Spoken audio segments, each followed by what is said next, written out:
Assalamualaikum warahmatullahi wabarakatuh. Kami dari kelompok 5 akan menjelaskan materi tentang shared data dan transaction. Adapun teman kelompok kami yaitu Miraja, Fitri, Suhardiman akan jelaskan. Pertama-tama kita harus tahu apa itu shared data. Shared data dalam sistem terdistribusi yaitu dapat diartikan sebagai beberapa komputer yang berbeda saling terhubung satu sama lain melalui jaringan, sehingga komputer yang satu dapat mengakses dan menggunakan sumber daya yang terdapat pada komputer lain. Contoh share data yaitu seperti pemakaian file data tunggal oleh lebih dari satu orang atau komputer, atau suatu akses yang diberikan kepada orang lain untuk mengakses data tersebut. Tujuan sharing data. Adapun tujuan sharing data yaitu untuk berbagi akses kepada user lain pada suatu folder atau drive yang diinginkan, di mana kita bisa memilih kepada user mana saja yang bisa atau boleh mengakses folder kita, dan juga bisa memberikan akses kepada semua orang yang ada pada jaringan atau network tanpa terpengaruh oleh lokasi maupun pengaruh dari pemakai. Adapun manfaat dari sharing data yaitu salah satu tujuan dalam membangun sebuah sistem terdistribusi adalah memungkinkan untuk melakukan improvisasi terhadap bahan-bahan sistem. Ini dilakukan karena setiap sistem pasti akan menemukan kesalahan atau gangguan. Pada sharing data ada yang dikenal dengan fault tolerant, atau pada sharing data ada yang namanya fault tolerant. Secara umum ada dua jenis fault tolerant, yaitu fault tolerant secara hardware dan secara software.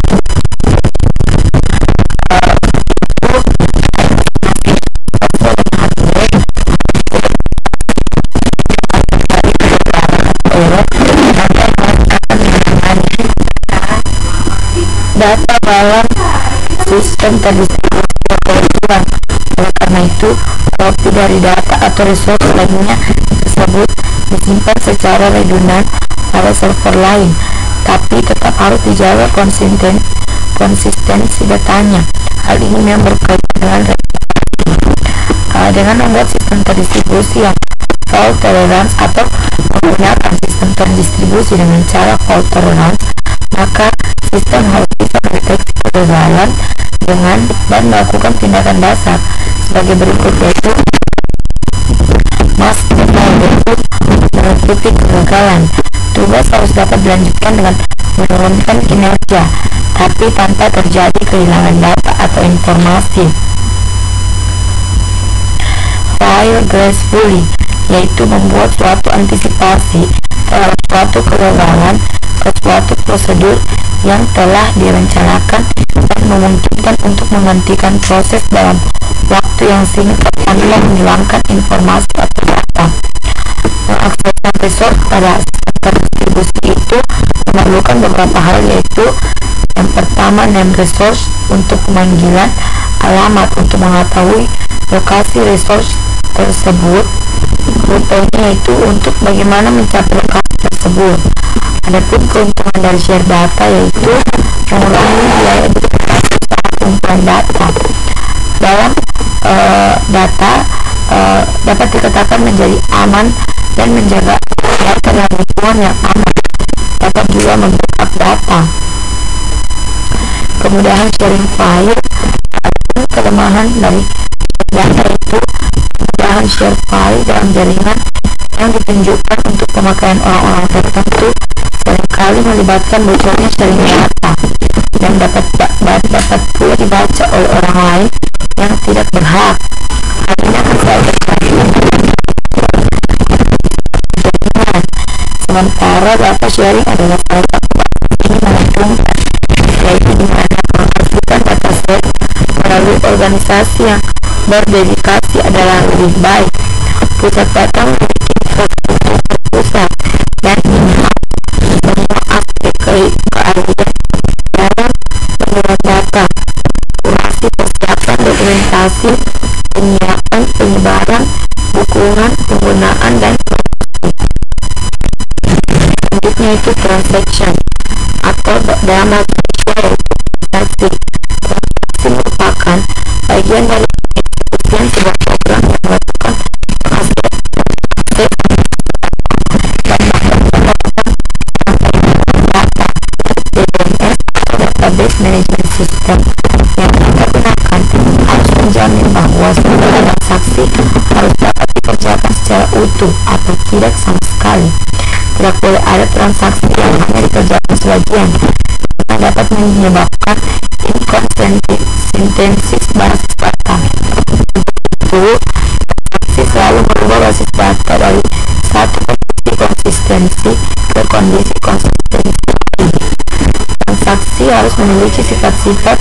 Yang pertama itu atomik, di mana semua transaksi dikerjakan seluruhnya atau tidak sama sekali.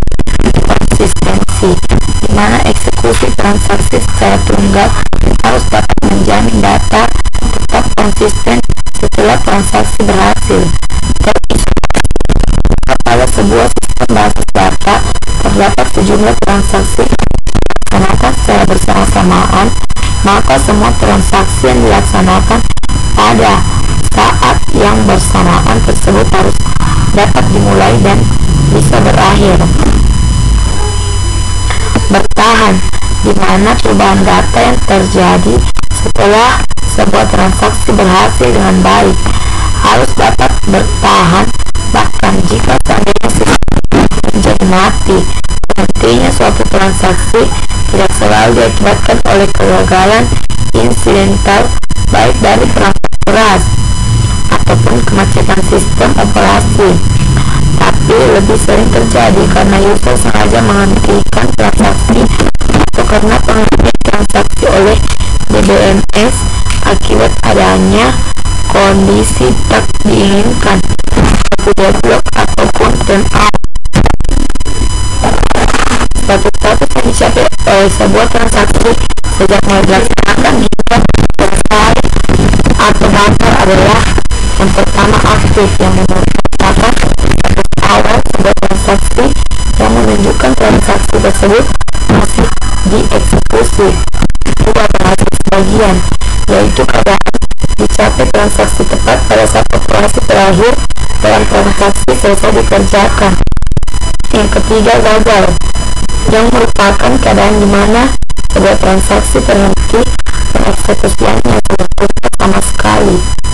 Yang keempat yaitu batal, yaitu keadaan sebuah transaksi dianggap tidak atau belum dikerjakan yang belum tentu dengan terlebih dahulu diawali dan mengembalikan semua data yang telah diubah ke nilai semula. Yang kelima, berhasil sempurna, yaitu keadaan di mana transaksi telah dinyatakan berhasil dikerjakan sebelum basis data telah direfleksikan perubahan-perubahan yang memang diinginkan transaksi. Transaksi dapat menghasilkan dua kemungkinan, yaitu commit dan rollback. Commit itu memberikan transaksi telah selesai, pada rollback untuk menggunakan tanda lawat transaksi data. Struktur berdistribusi, yaitu struktur star atau flat transaction. Struktur bertingkat adalah nested transaction. Di sini kita bisa melihat strukturnya. Perbedaan flat transaction dan nested transaction. Pada flat transaction atau struktur setara, klien membuat permintaan untuk lebih dari satu server. Permintaan telah selesai sebelum lanjut ke permintaan berikutnya. Akses sekuensial ke objek. Struktur bertingkat atau nested transaction, yaitu diatur dalam tingkat. Tingkat atas dapat membuka transaksi. Objek dan server berbeda dapat dipanggil secara paralel. Kerjanya lebih baik.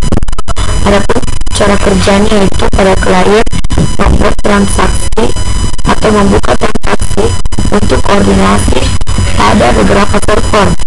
Koordinator mengeksekusi dan mengembalikan TID yang unik ke klien. Server, yaitu berkomunikasi dengan yang lainnya, melacak dan siapa yang koordinator bertanggung jawab atas penyetujuan atau pembatalan.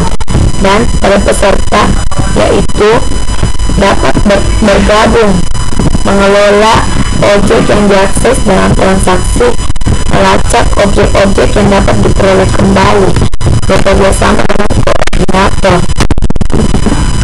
Adapun transaksi bertingkat, yaitu cross-level transaction, juga ada subtransaksi dengan TID yang unik. Subtransaksi bergabung dengan transaksi induk setelah selesai ketika semua transaksi telah komplit, dapat menyetujui bahkan bila salah satu subtransaksi dibatalkan.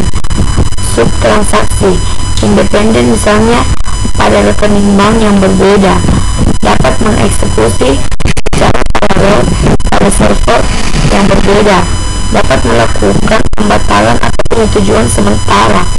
Jika permanen dibatalkan, maka transaksi akan batal. Ya, itu tadi dari pembahasan kami. Kurang dan lebihnya mohon dimaafkan. Wassalamualaikum